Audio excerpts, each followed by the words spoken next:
Buenas noches, mis queridos hermanos y queridos amigos. Aquí estamos preparados ya para tener un estudio bíblico. Hoy es sábado 7 de octubre.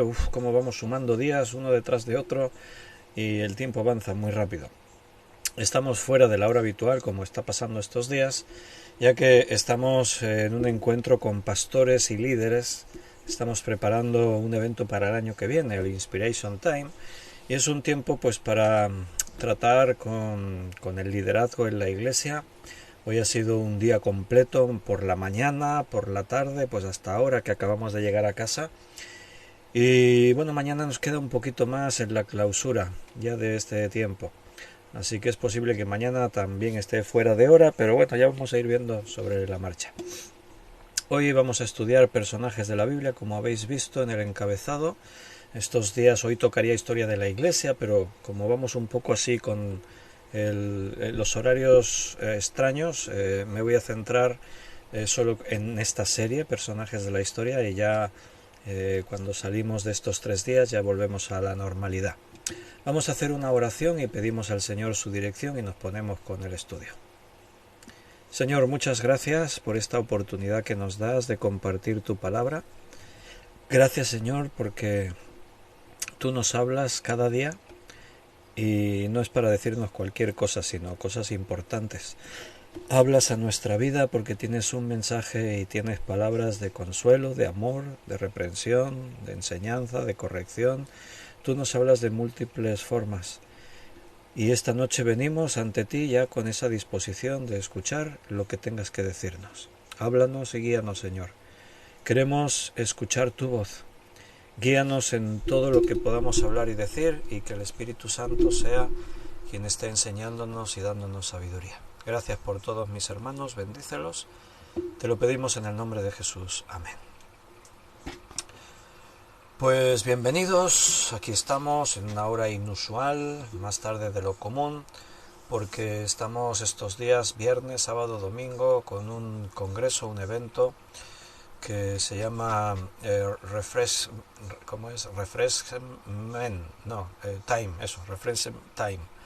Y estamos en un tiempo de refrigerio, como para pastores, ¿no? Pastores, líderes.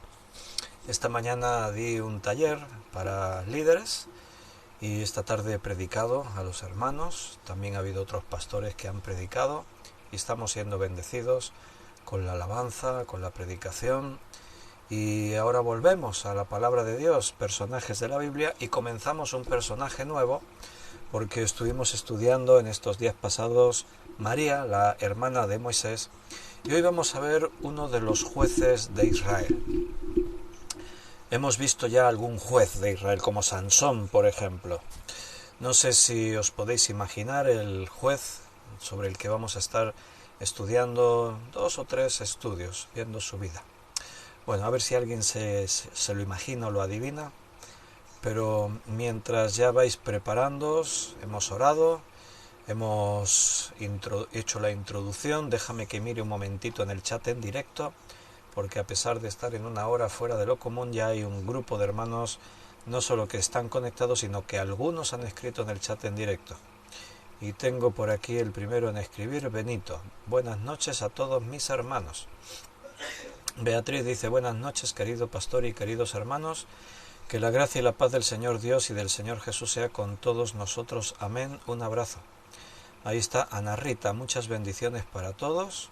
Dolores dice: buenas noches, Dios derrame lluvia de bendiciones sobre su iglesia en el nombre de Jesucristo. Amén y amén. Ahí está Brenda, buenas tardes, buen fin de semana. Y Ana Rita ha vuelto a escribir: que Dios te cuide, pastor, y su familia y todos vosotros en el nombre de nuestro Señor Jesucristo. Bien, esos son los mensajes que han entrado hasta este instante.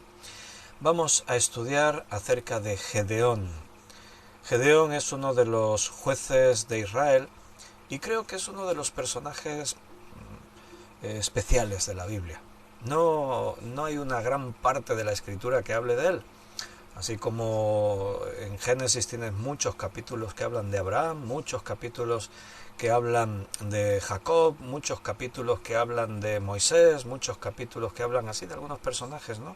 José, pero Gedeón aparece ahí unos poquitos capítulos, pero nos deja unas enseñanzas muy importantes. Y vamos a estar meditando acerca de la vida de este hombre. Recuerda que la intención de estos estudios es entender, es darnos cuenta de cómo Dios trata con las personas. Y Dios no ha cambiado, trata igual ayer que hoy con nosotros. Por eso en estos personajes aprendemos muchísimo de la relación de Dios con los hombres, de cómo Dios trata con nosotros. Podemos ver en lo que Dios hizo con estos personajes del Antiguo Testamento, del Nuevo Testamento y cómo Él hace con nosotros hoy.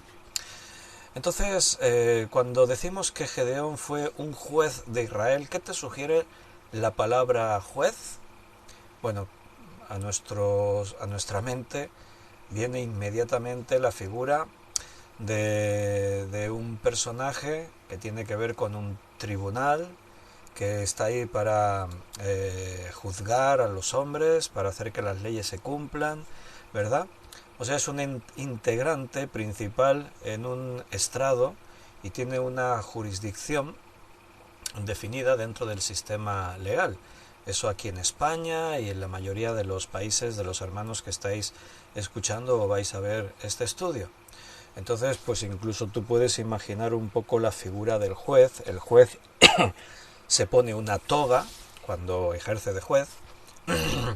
Es un uniforme, podríamos decir. Y seguro que si no has estado en un juicio o lo has visto por televisión, te imaginas al juez así con la toga, normalmente es negra, y con un martillo de madera en la mano, ¿verdad? Para dar el golpe y decir la sentencia. Bien, el juez lo que hace es tratar de que las leyes se apliquen. Trata cada circunstancia, cada problema, cada delito, según las leyes, y va a tratar de que la sentencia sea la más justa que se pueda aplicar en cada caso. Pero no es esa figura la que vemos en el libro de jueces, en los jueces del Antiguo Testamento. No se parecen, los jueces del Antiguo Testamento no se parecerían a los jueces de nuestros juzgados, de nuestros lugares donde se ejerce la ley. Después del tiempo de Moisés y de Josué, el pueblo, ahora ya establecido en la tierra de Canaán, tienen el encargo de expulsar a todos sus enemigos, pero no los expulsaron. Hace poquito estábamos hablando de eso, precisamente cuando veíamos el otro personaje anterior, María, la hermana de Moisés. Entonces ahí es donde aparecen, en ese periodo que se abre después de la conquista, se abre ese periodo que hemos llamado el tiempo de los jueces. Y el tipo de juez que ahí se ponía al frente del pueblo no era tanto ese hombre que se ponía para juzgar delitos y problemas, sino que era una especie de libertador que se ponía delante del pueblo para guiarle en el nombre del Señor. O sea, era un defensor de Israel, era alguien usado por Dios para poder liderarles, llevarles en victoria, librándoles de sus enemigos. Y bueno, ocasionalmente sí que el juez tenía que tomar decisiones legales que afectaban más que a individuos, a grandes masas de gente. Pero eran más parecidos a soldados, a líderes que dirigían al pueblo en victorias contra sus enemigos. Habíamos estudiado otro juez que conocemos como Sansón, y estuvimos viendo que Sansón era un hombre muy fuerte y que lideraba a Israel para librarlo de los filisteos. Y a pesar de que Sansón no era un hombre así como muy ejemplar en conducta, no era muy santo, a pesar de eso Dios lo utilizó. El término hebreo, que en nuestras Biblias aparece como juez, también tendría el significado de salvador o libertador. Y ese es el significado que se le aplica a estos personajes, que sobre todo los vemos ahí en el libro de los jueces, y que eran hombres que guiaron al pueblo en un tiempo difícil, en el que Israel volvía a ser oprimido por sus enemigos, y ahí estos hombres guiaron a Israel en todo este asunto. En el libro de Hebreos, capítulo 11, versículo 32 al 34, Hebreos 11, 32 al 34 dice: ¿Y qué más digo? Porque el tiempo me faltaría contando de Gedeón, de Barak, de Sansón, de Jefté, de David, así como de Samuel y de los profetas, que por fe conquistaron reinos, hicieron justicia, alcanzaron promesas, taparon bocas de leones. Ahí se menciona algunos de los jueces y algún rey, algunos profetas, dice, y ahí aparece el nombre de Gedeón. Y junto con los otros, pues se hace referencias a él, como que conquistaron reinos, hicieron justicia, sería algo propio de un juez, ¿verdad? Alcanzaron promesas, taparon bocas de leones. Bien, el libro de Josué termina con los israelitas que acaban de entrar en la tierra prometida, hemos dicho. Ahí ahora la intención es que toda esa tierra sea consagrada a Dios y que Israel reine sin tener ya que lidiar con más enemigos. En el libro de Josué, el final del libro, para ver cómo termina Josué y empieza el libro de Reyes, pues si te fijas en el capítulo 24 del libro de Josué, es fácil de recordar, capítulo 24, versículo 24, ahí el pueblo respondió a Josué ante la pregunta, ante la cuestión de Josué: escogíos hoy a quién sirváis. El pueblo respondió diciendo: a Jehová nuestro Dios serviremos y a su voz obedeceremos. Una buena determinación, sin duda. Pero, bueno, no van a cumplir esto. A continuación esto no se va a cumplir. Años antes, Moisés había enseñado a este pueblo que si servían al Señor serían bendecidos, pero que si se rebelaban contra Dios sufrirían castigo, sufrirían muchos problemas. Entonces, esta va a ser la tónica, lo más frecuente en la nación de Israel. Cuando ellos se vuelven a Dios y le son fieles, van a ser bendecidos. Cuando ellos se olvidan de Dios y le dan la espalda, son oprimidos por sus enemigos y sufren castigos tremendos. Al principio el pueblo se apropió de las palabras de Moisés. Ellos hicieron suyas esas palabras en las que se les prometía bendición, victoria. Al pueblo se les dio a escoger entre la vida y la muerte, la bendición y la maldición, y el pueblo parecía determinado a escoger la vida y a escoger la bendición.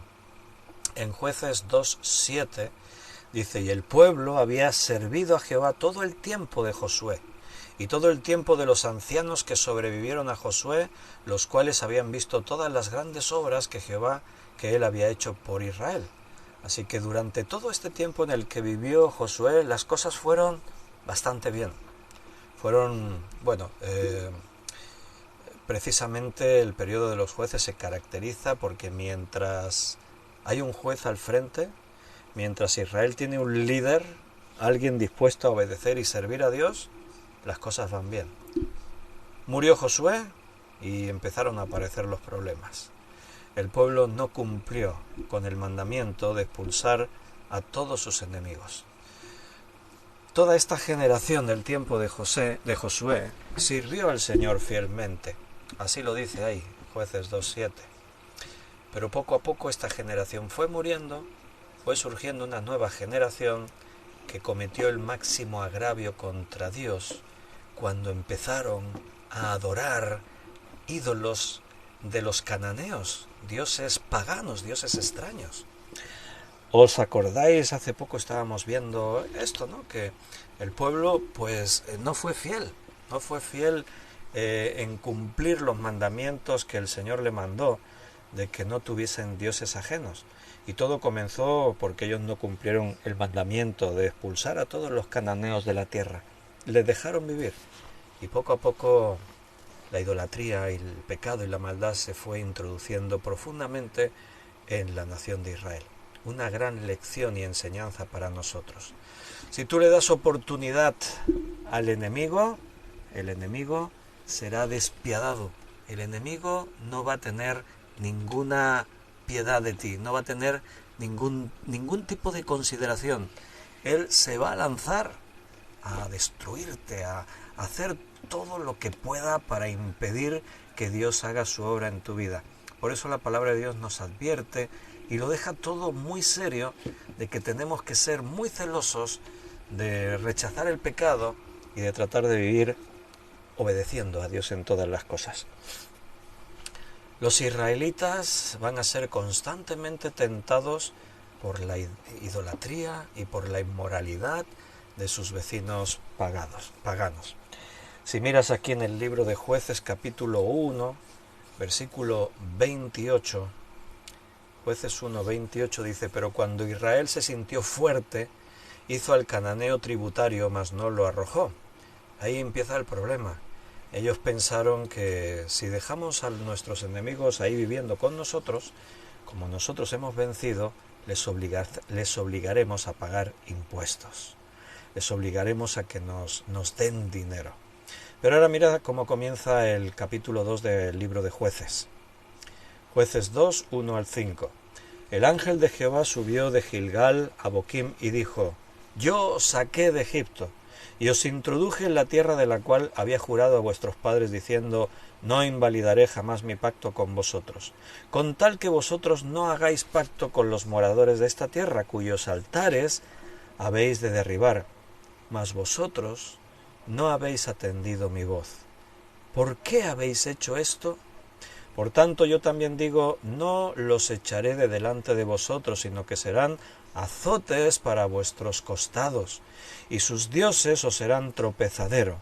Cuando el ángel de Jehová habló estas palabras a todos los hijos de Israel, el pueblo alzó su voz y lloró, y llamaron el nombre de aquel lugar Boquim, y ofrecieron allí sacrificios a Jehová. Bueno, ahí tienes palabras de advertencia para Israel y palabras de profecía contra Israel. Así que el libro de los Jueces pues nos relata siglos de repetidos fracasos espirituales de Israel y de continua gracia de Dios con su pueblo rebelde. Ellos le daban la espalda a Dios, se volvían en pos de los dioses paganos y, como dice ahí, Dios no quitaba a sus enemigos de delante de ellos. Ellos habían tomado la decisión de eso. Y entonces los enemigos eran como azotes para ellos. Les oprimían, pasaban hambre por culpa de sus enemigos, eran golpeados, asesinados, eran afligidos. Después aparecía un juez, un hombre escogido por Dios, se ponía al frente del pueblo, llevaba al pueblo a arrepentirse y a volverse a Dios, y el pueblo era bendecido. Después moría el juez y el pueblo volvía a las andadas. Le daban la espalda a Dios. ¿Cómo puede ser qué pasaba con los judíos, los israelitas? ¿Eran diferentes a los otros hombres? ¿O eso le pasa a todos? Pues quizás deberías mirar a tu alrededor y que miremos a la iglesia hoy en día, porque me parece que no somos muy distintos. No han cambiado demasiadas las cosas. Dios siempre fue misericordioso con su pueblo. Dios siempre es misericordioso con nosotros. Y la historia casi siempre se repite. Así que hacemos muy bien de estudiar y aprender de estos hechos de la antigüedad, porque a nosotros nos pasa también. Quizás en el contexto histórico y social y político es algo diferente, pero en el tema espiritual es exactamente igual. Una y otra vez el pueblo de Israel se apartó del Señor y los castigos vinieron. Los enemigos los oprimían y ellos, en su desesperación, de pronto se acordaban de Dios, clamaban a Dios, Dios levantaba a un juez y las cosas volvían más o menos a la normalidad. Dice Jueces 2:18: y cuando Jehová les levantaba jueces, Jehová estaba con el juez y los libraba de la mano de los enemigos todo el tiempo de aquel juez, porque Jehová era movido a misericordia por sus gemidos a causa de que los oprimían y afligían. Después venía un tiempo de paz y después pasaba otra generación y otra vez se olvidaban del Señor y otra vez les venían todos esos problemas. 4 siglos es lo que abarca el tiempo de los jueces. Y en estos 4 siglos tenemos al menos 14 jueces que ejercieron como tales en diferentes momentos y regiones distintas. Recuerda que el nombramiento no era por dinastía, como va a ser luego los reyes, no es por herencia, ni siquiera era por un voto del pueblo, no era una democracia, no era porque tuvieran unos méritos especiales para ser guerreros y luchar y conquistar. Simplemente eran hombres que Dios escogía, hombres y mujeres que Dios escogía. Los que fueron jueces escogidos por Dios fueron Otoniel, ¿os lo sabéis de memoria? Esta es pregunta de concurso bíblico. Otoniel, Ahop, Sangar, Débora, ahí tenemos que introducir a Barak, que la acompañaba, pero era Débora la juez, Gedeón, Tola, Jair, Jefté, Ibzán, tenemos a Elón, a Abdón, a Sansón, Elí y el último de los jueces, Samuel. Al levantar a estos libertadores humanos, el Señor mostraba la fidelidad en la que se mantenía guardando el pacto que había hecho con Abraham y que después había ido ratificando a los demás. Entonces, hace poco estábamos hablando de que Silas era un hombre fiel, ¿os acordáis? Y hablábamos de lo que significa la fidelidad, hablábamos de lo que representa el hecho de tener un Dios fiel, un Dios tan bueno, un Dios tan grande, un Dios tan especial con nosotros. El último de los jueces fue Samuel, que es profeta a la vez y que se convierte en el que va a ungir a los primeros reyes, porque después del periodo de los jueces vino el periodo de los reyes. Cuando Dios levanta a cada uno de estos jueces, el Señor, como he dicho, está mostrando no solo su fidelidad, sino también su poder, para poder, en situaciones dramáticas, para poder volver a encaminar a su pueblo en rectitud y en victoria. Por eso aprendemos algo, una lección, y es que Israel no vencía o era derrotado por cualidades guerreras, humanas, sino simplemente porque eran el pueblo de Dios y Dios los guiaba y Dios trataba con ellos. Y si esto le ocurría al pueblo de Israel, pues también nos ocurre a nosotros, porque como os he dicho, aunque el contexto social histórico haya cambiado, el fondo sigue siendo el mismo. Somos hijos de Dios, si nosotros estamos cerca de Dios, Dios nos guía, Dios nos bendice, Dios nos lleva en sus manos. Si nos alejamos, pues entonces sufrimos las consecuencias. Dios no nos obliga a estar obedeciéndole y recibiendo su amor. Simplemente somos nosotros los que a veces decidimos alejarnos, apartarnos de Dios. Si somos hijos será temporal, porque antes o después tendremos que volver a Él. No vamos a poder estar lejos de nuestro Dios.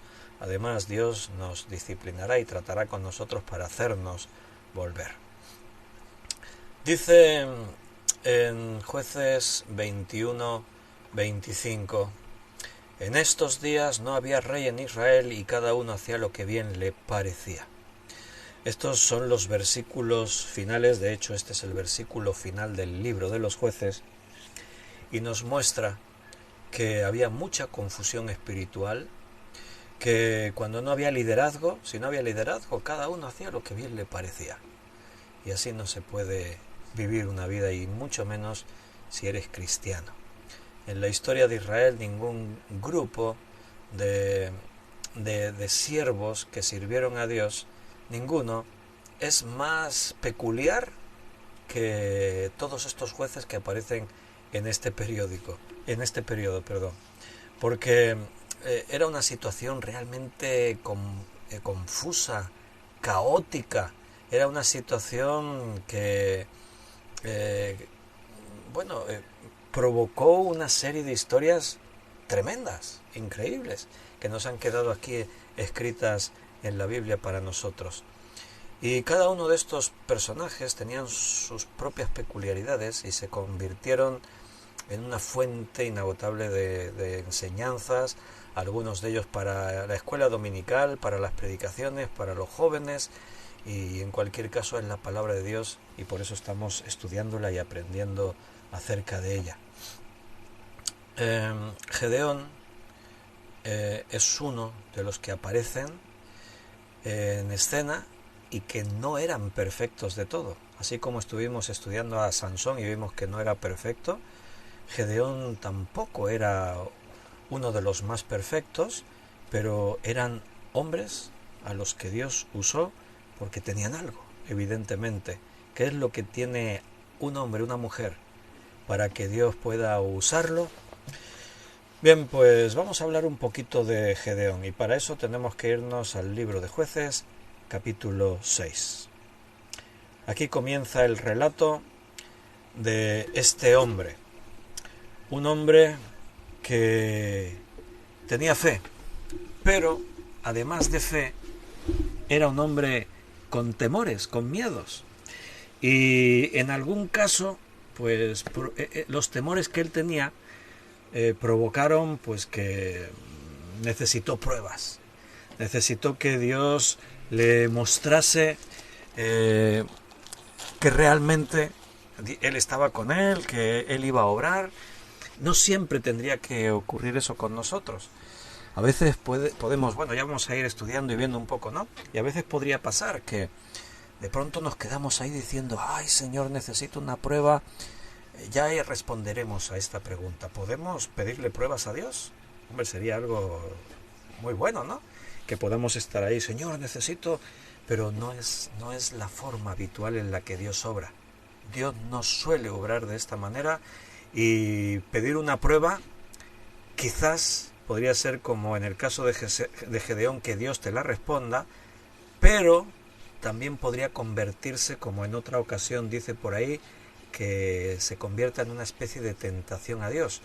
A su pueblo Dios le dijo, ¿por qué tentasteis a Dios en el desierto? Entonces hay que tener mucho cuidado a la hora de decir, voy a pedirle una prueba a Dios, porque andamos por fe y no por vista. ¿Estáis de acuerdo conmigo en eso? Andamos por fe y no por vista. Entonces, otros compatriotas de Gedeón también se encontraron más o menos en algunos de estos problemas. Llevaba unos años el pueblo atacado, afligido por los madianitas y por los amalecitas. En este momento histórico esos eran los enemigos. Y eran vecinos, vivían allí, o sea, no tendrían que estar ahí, pero estaban, porque no habían cumplido el mandato de Dios de expulsarlos a todos.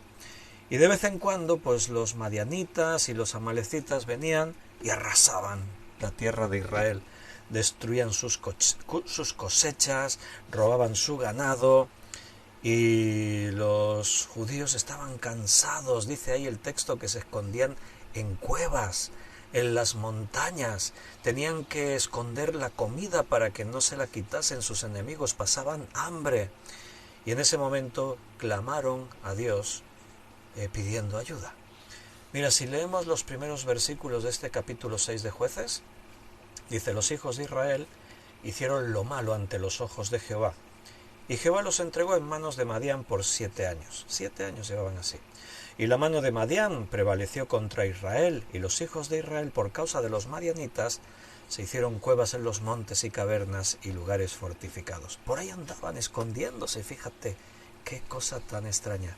Los conquistadores de Canaán ahora tienen que huir de sus enemigos. Sucedía que cuando Israel había sembrado, subían los madianitas y amalecitas, y los hijos del oriente contra ellos los atacaban, les quitaban todo.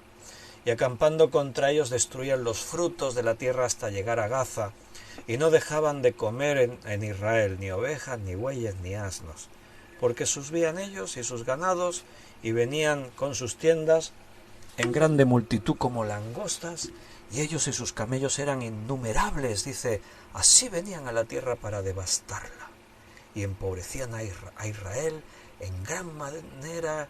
¿Y qué dice el versículo 6? Y los hijos de Israel clamaron a Jehová.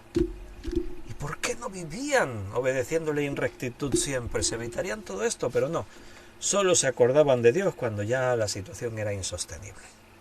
Y eso me suena. Me suena que a veces a los cristianos, cuando nos van las cosas estupendamente, según la carne, vivimos nuestra vida, no tenemos mucho tiempo para las cosas de Dios, andamos por ahí disfrutando de todo lo que este mundo nos ofrece, pero un día viene la enfermedad, un día viene la crisis económica, un día viene el conflicto, y entonces, ¿qué hacemos? Clamamos a Dios. Señor, ayúdame, estoy en problemas, mira mi situación. No debería ser así. Mira, en bendición es el mejor momento para servir y vivir aferrándonos a Dios con todas nuestras fuerzas. Pero ahí está el pueblo clamando a Dios, ahí estamos nosotros a veces clamando a Dios, y Dios ¿qué hace? Se desentiende, dice, mira, ahora ya no os voy a ayudar, no quisisteis en su momento. No dice eso. Dios está siempre ahí para ayudarnos. Y ahora con el pueblo de Israel, Dios va a seleccionar a uno de esos jueces como respuesta a las peticiones de Israel para que ellos puedan ser librados de la mano de los madianitas. Y dice ahí en el versículo 11, Jueces 6:11, y vino el ángel de Jehová y se sentó debajo de la encina que está en Ofra, la cual era de Joás Abiezerita, y su hijo Gedeón estaba sacudiendo el trigo en el lagar para esconderlo de los madianitas. Dios pone sus ojos en un hombre, Gedeón. Lo hemos hablado muchas veces. Cuando estudiamos los apóstoles, los 12, estudiamos alguno, Juan, Jacobo, algunos de los apóstoles, y decíamos, ¿qué vio Dios en Pedro? ¿Qué vio Dios en estos hombres para escogerlos entre todos los demás? Solo podía escoger a 12. ¿Por qué a esos 12 y no a otros? ¿Por qué Dios escoge a Gedeón y no escoge a otro? Hemos dicho, Gedeón no era perfecto. Sansón menos perfecto todavía que Gedeón. ¿Por qué los escogió? Bueno, Dios ve el corazón. ¿Te acuerdas cuando Dios le dijo a Samuel que fuese a ungir a uno de los hijos de Isaí? Y allí llegó Samuel y miró a los hijos, pero ninguno de ellos, los grandes, los fuertes, los más mayores. Dios le dijo, no mires la apariencia. Nosotros los hombres solemos mirar la apariencia de los ojos, pero Dios mira el corazón. Y Dios había visto el corazón de David. Y esto resaltaba mucho más que la altura, la fortaleza de los otros hermanos mayores. ¿Qué vio Dios en Gedeón? Bueno, pues te puedo decir algo que vio, porque conforme avance la historia vamos a ver que eso resalta en Gedeón. Y vamos a hablar de fe. ¿Qué es lo que vio Dios en Gedeón? Fe. Lo hemos leído en Hebreos capítulo 11. Ahí se menciona a Gedeón como uno de los hombres de fe del Antiguo Testamento. ¿Qué estaban haciendo? Sacudiendo el trigo en el lagar, dice. Su padre, el padre de Gedeón, Gedeón mismo, ahí estaba, Joás y Gedeón sacudiendo el trigo. Y eso de sacudir el trigo, ¿eso qué es? ¿Cómo se hace, no? Bueno, eso era un proceso que separaba el grano de la paja. Y esto normalmente se realizaba al aire libre, porque la paja vuela ahí y si estás ahí en un sitio cerrado, la polvareda que se puede liar ahí es tremenda, ¿no? Pero dice que aquí lo estaban haciendo en el lagar a escondidas. O sea, no podían hacerlo al aire libre, porque ahí se nos ha explicado que venían los madianitas y se los quitaban. Se los dejaban sin nada de comida. Tenían la fuerza y a la fuerza ellos se imponían. Entonces vemos a Gedeón escondiéndose al abrigo del lagar. El lagar no era ni mucho menos ideal para sacudir el trigo, pero ahí por lo menos sus enemigos no lo veían y podría ser que salvasen gran parte de la cosecha. Y mientras Gedeón estaba ahí, un día cualquiera, sacudiendo el trigo en un trabajo ya monótono, con temor y con miedo por causa de sus enemigos, ocurrió algo que jamás Gedeón se habría imaginado que ocurriese. Que hemos leído ahí, y vino el ángel de Jehová. Se le apareció el Señor. Jesucristo, recuerda que hace poco estudiamos acerca de eso. El ángel de Jehová en el Antiguo Testamento habla de un ser igual a Dios, con los mismos atributos, el mismo poder, la misma gloria, merecedor de la misma adoración y alabanza. Entonces, haciendo un estudio acerca de esto, no podemos llegar a otra deducción de que esta forma divina, visible con apariencia humana, no puede ser otro sino Jesucristo. El ángel del Señor se le apareció de repente. En el Antiguo Testamento ya estudiamos que no era la primera vez, ni era la única vez, no, muchas veces Dios se apareció de esta forma, con forma humana. Y esto pues muchas veces producía pánico, producía temor. Lo estuvimos viendo hace poco en diferentes casos. ¡Ay, soy hombre muerto porque he visto a Dios en persona!, ¿no?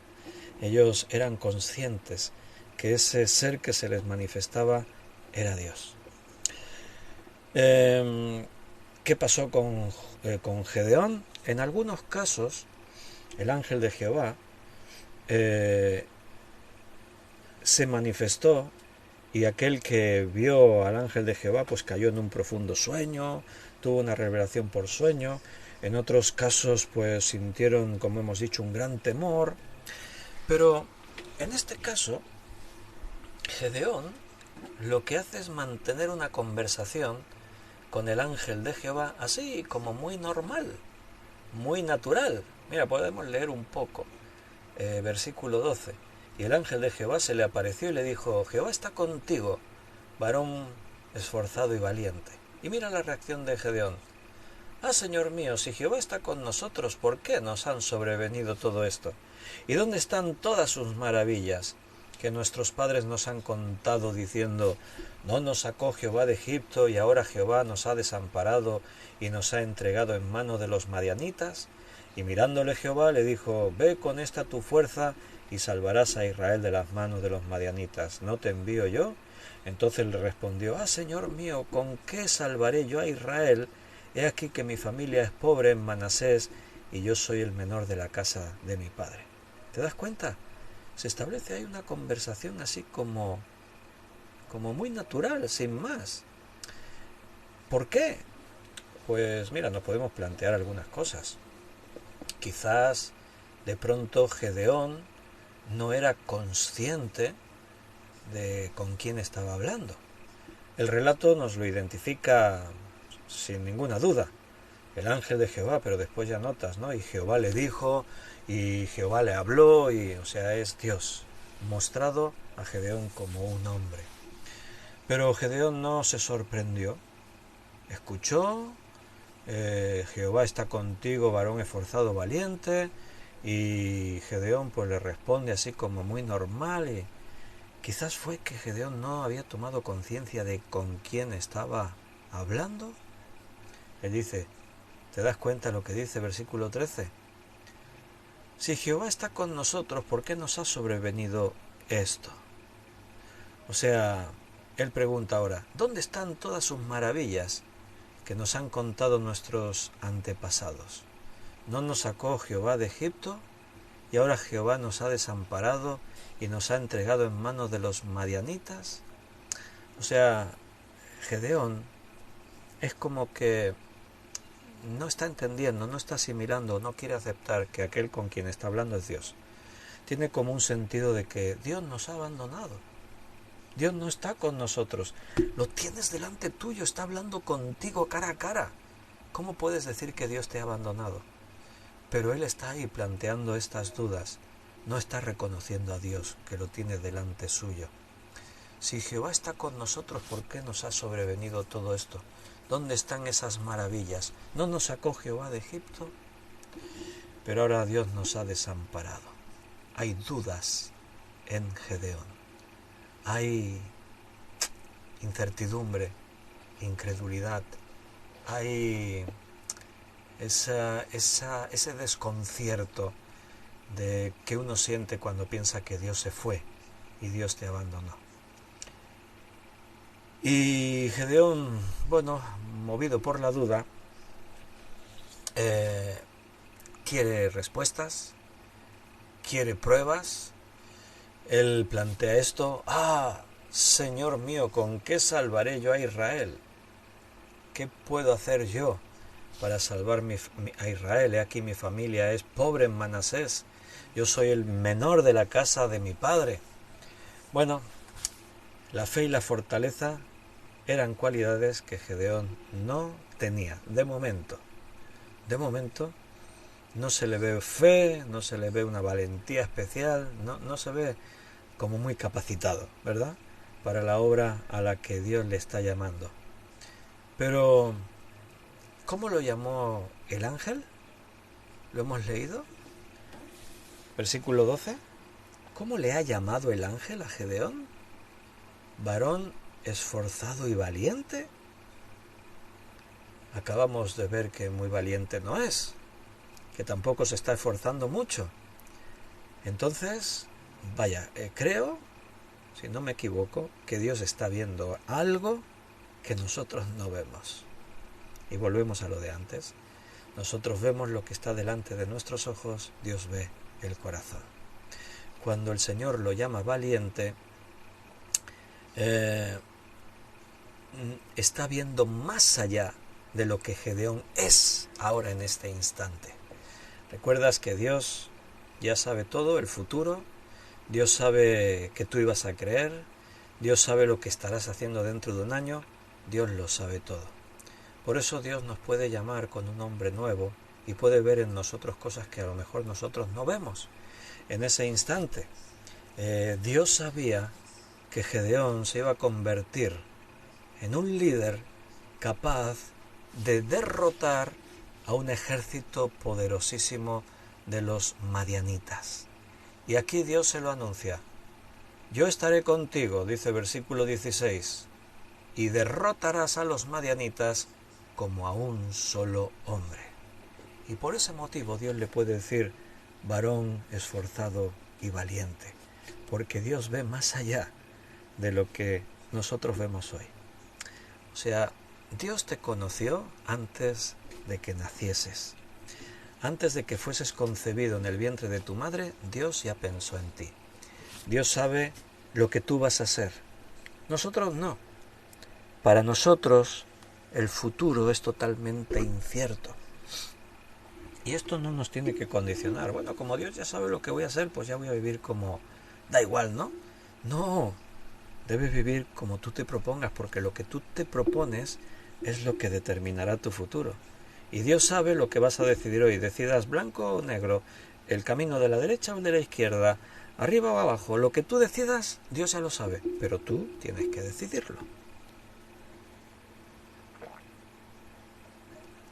Ahora, cuando el Señor viene a llamar a Gedeón, pues resulta que es un hombre cobarde, un hombre sin fe, pero es un hombre que cuando pasa un poquito por las manos de Dios, se convertirá en un líder capaz de hacer actos de un gran valor y una increíble valentía que conseguirá liberar a Israel.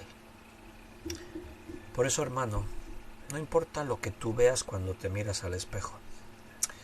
No importa si confías en ti o no confías. Tienes que confiar en Dios.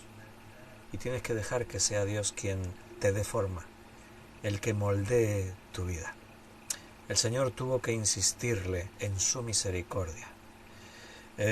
Aquí el granjero le ofreció pan y carne a este visitante de los cielos, a Dios hecho hombre. Pero bueno, mira, no tenía fe, no tenía valor, tenía dudas, pero le ofreció pan y carne, y eso ya es un detalle. Esto es algo especial. Mira lo que ocurrió, versículo 21. Y extendiendo el ángel de Jehová el báculo que tenía en su mano, tocó con la punta la carne y los panes sin levadura, y subió fuego de la peña, el cual consumió la carne y los panes sin levadura, y el ángel de Jehová desapareció de su vista. Es importante resaltar este hecho de que el ángel de Jehová, Jehová mismo, acepta esta ofrenda, que es un acto de adoración de parte de Gedeón. Un ángel de los cielos jamás aceptaría que se le rindiese culto, se le rindiese adoración. Sin duda este ángel de Jehová, como hemos dicho, era Dios mismo. Y ahora al final Gedeón se da cuenta de que es el Señor mismo a quien él ha visto. Ahora reacciona y mira lo que dice versículos 22 y 23. Viendo entonces Gedeón que era el ángel de Jehová, hasta ahora no se había enterado, ¿no? Dijo: ah, Señor Jehová, que he visto al ángel de Jehová cara a cara, voy a morir. Pero Jehová le dijo: paz a ti, no tengas temor, no morirás.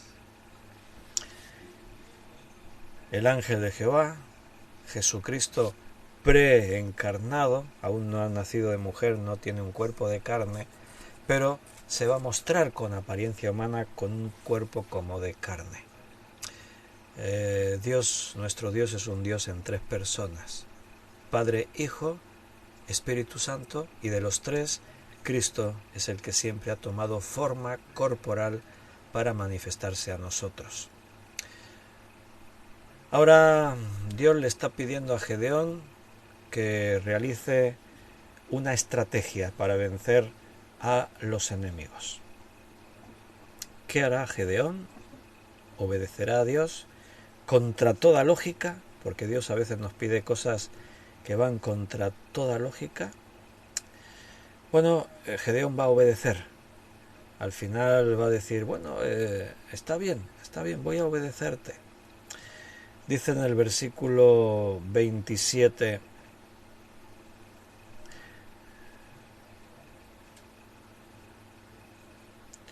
entonces Gedeón tomó 10.000 hombres de sus siervos e hizo como Jehová le dijo, mas temiendo hacerlo de día por la familia de su padre y por los hombres de la ciudad, lo hizo de noche. De nuevo, el valor no es una de las virtudes más a resaltar en Gedeón. Otra vez le vemos con temor y tomando decisiones en base a su miedo. Sin embargo, ha demostrado tener disposición de obedecer al Señor, y repito lo que te digo siempre: eso es lo que el Señor necesita de cada uno. Eso es lo que Dios espera: disposición. Señor, aquí estoy. Úsame como tú quieras. Tengo miedo, tengo temor, tengo dudas. No sé si voy a poder, pero Señor, haz tu voluntad. Guíame tú. Eso es lo que Dios vio en Gedeón. Eso es lo que espero que Dios vea en ti. Así que ahora se plantea de aquí para adelante un plan que apunta a ser un plan suicida. O sea, ¿en qué cabeza podría caber lo que Dios le está planteando a Gedeón que él tiene que hacer? Pero esa historia la vamos a dejar para el próximo día, porque ya son las 12:12 de la noche en España y nos tenemos que despedir, porque ahora ya en unas pocas horas tenemos que celebrar nuestro culto dominical. Estamos ya en domingo, son las 12, más de las 12 ya estamos en domingo. Y a las 11 tenemos nuestra reunión, como todos los domingos, con alabanzas, con testimonios, con predicación. Así que, mis queridos hermanos, me despido por hoy de vosotros. Si Dios quiere, mañana nos veremos. No sé si será a las 9, sospecho que como hoy tenga que ser un poco más tarde, pero si Dios nos lo permite, tendremos nuestro tiempo de estudio bíblico. Un fuerte abrazo a cada uno y hasta dentro de unas horas, si Dios quiere.